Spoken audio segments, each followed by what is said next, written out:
안녕하십니까. 6월 19일 월요일 10분 말씀을 올려드리겠습니다. 성경 본문 말씀은 요한복음 5장 25절 되겠습니다.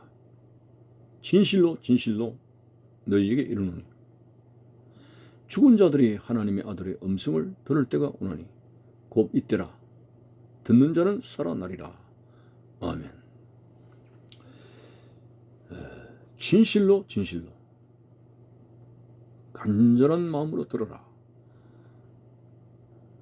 너무나 소중한 말씀입니다. 물론 하나님 말씀은 다 소중하지만 강조를 하시는 말씀 가운데 죽은 자들이 하나님의 아들의 음성을 들을 때가 온다. 곧 이때라. 듣는 자는 살아나리라 했습니다. 예를 들어서 나사로야 나오느라 죽은 지 나흘이나 되었습니다. 마르다 마리아가 고백하는 대로 썩어서 냄새가 납니다. 어떻게 산단 말입니까? 그렇게 죽은 자라도 나사로야 나오느라 하는 음성을 듣고 죽은 자가 살아나오는 역사가 나타났습니다. 저 12세에 된 소녀도 해당장 야이로의 딸이죠. 소녀야 일어나라 달리더금 하실 때에 잠에서 깨어난 것처럼 죽은 자가 일어나서 음식을 먹고 이렇게 사는 역사가 나타났습니다. 자, 예수님 당시에 주님의 말씀을 듣고 나인성 과부의 아들이라든지 살아난 자가 주의 음성을 듣고 살아난 자가 몇몇 있었습니다. 자, 그래서 오늘 본문 말씀을 이해합니다. 죽은 자들이 하나님의 아들의 음성을 듣고 들을 때가 있는 곧 이때라. 듣는 자가 살아나리라. 예수님 사역 당시에 주님의 말씀을 듣고 살아난 자가 있었습니다.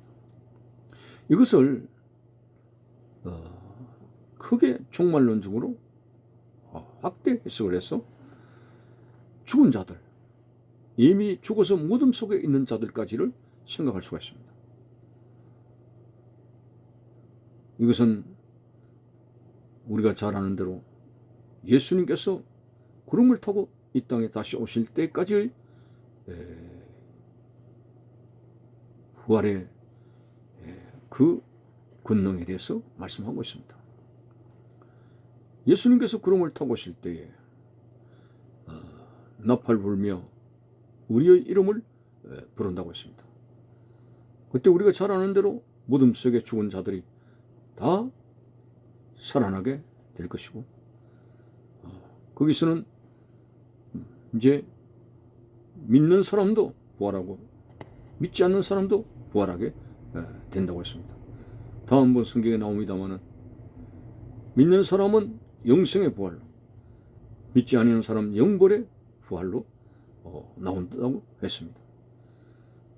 무덤 속에 있는 자들이 과거에 죽었던 자들이 다 살아나게 되고 그리고 그 예수님 오실 때 살아남은 자는 다 휴거가 되어가지고 믿는 자들은 공중으로 올라가게 되며 주님과 함께 혼인잔치를 하게 된다고 그렇게 기록이 되어졌습니다. 오늘 인류의 역사가 이렇게 여러 가지 무슨 왕조 시대를 거쳐가지고 또 수백 개의 나라 여러 가지 정치, 경제, 역사들이 이렇게 엮어나갈 수가 있지만은 인류의 역사는 하나님이 주관하시는 것입니다. 역사, 히스토리, 우리가 잘 아는 대로 그분의 이야기다. 주전, 주후, 예수 그리스도 전에, 예수 그리스도 후, 그리스도를 중심으로 하는 인류의 역사. 하나님께서 역사를 주관하시고 인생의 생사복을 주관하신다는 사실을 우리는 고백하게 됩니다. 그래서 결국 죽은 자들이 하나님의 아들의 예수님의 음성을 듣고 살아난 이 마지막 종말의 때 벌써 예수님께서 이 땅에 오셨을 때가 벌써 마지막입니다. 예수님께서 공생의 사역을 하실 때 뭐라 했습니까? 회개하라, 천국이 가까이 왔느니라. 예수님이 이 땅에 사역하실 그때가 벌써 말세라고 했고, 하나님께서는 말세에 예수를 통해서 믿음으로 구원받게 할 수 있는 은혜의 시대를 주셨습니다. 그래서 지금은 은혜 받을 만한 때라고, 구원의 날이라고 했습니다. 그래서 다시 오실 예수님은 오늘 우리들이 말세 지말에 살아가는 우리들이 정말 소망하고 기다려야 될 그러한 주님이십니다. 그래서 우리는 세상에 종말이 없다는 그런 불신자들의 말에 현혹되지 말아야 됩니다. 만일 세상 사람들이 죄에서 깨어나고 범죄치 아니한다면 그런 가능성이 있지만, 날로 사람들의 타락성이 높아지게 되고 성적인 범죄라든지 세상이 날로 사람들이 짓는 죄로 인해서 완악해져 가고 있습니다.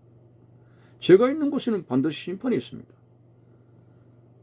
그래서 이 죄의 문제에 대해서 해결하시는 바로 예수 그리스도 안에 있으면 물론 심판이 없고 정죄가 없습니다만, 오늘 이 세상은 결국은 이 죄로 말미암아 소돔과 고모라 성이 벌하듯이 노아 홍수 때에 세상 사람들이 심판을 받듯이 죄를 짓는 오늘 죄의 극성을 부리고 있는 오늘의 시대에 하나님의 심판이 임박했다는 사실을 알고, 바꾸어 말하면 다시 오실 예수님을 우리가 기다려야 된다는, 여기서 오늘 우리 신앙생활에 초점을 가질 수가 있습니다.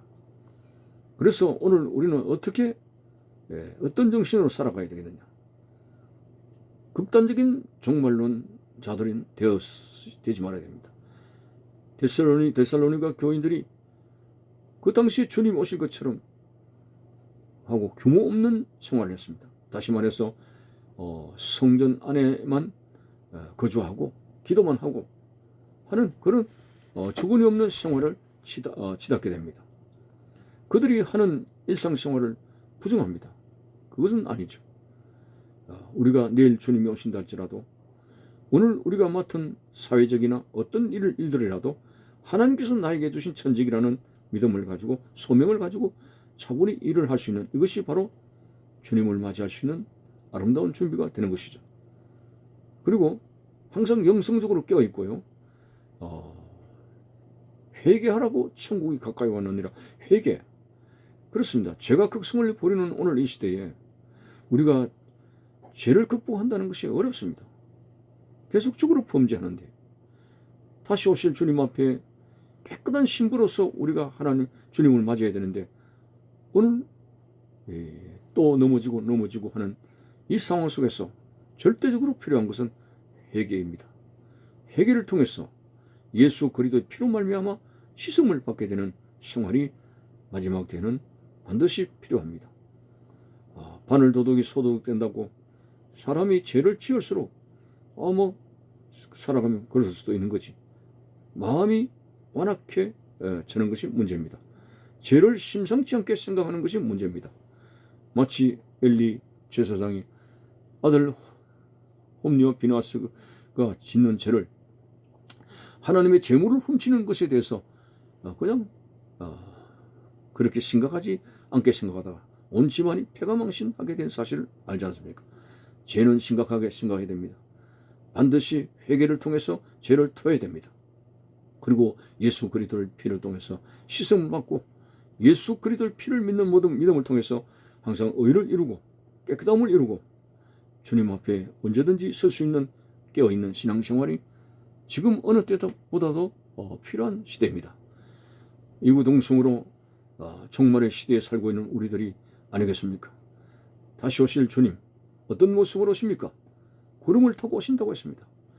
40일 동안 이 땅에 부활하신 예수님께서 하나님 나라를 가르치고 그리고 성천하실 때에 구름을 타고 가시지 않았습니까? 갈릴리 사람들아 어찌하여 쳐다보느냐? 너희들이 본 그대로 주님께서 다시 오시리라 한 말씀 속에서 구름을 타고 오시고, 그리고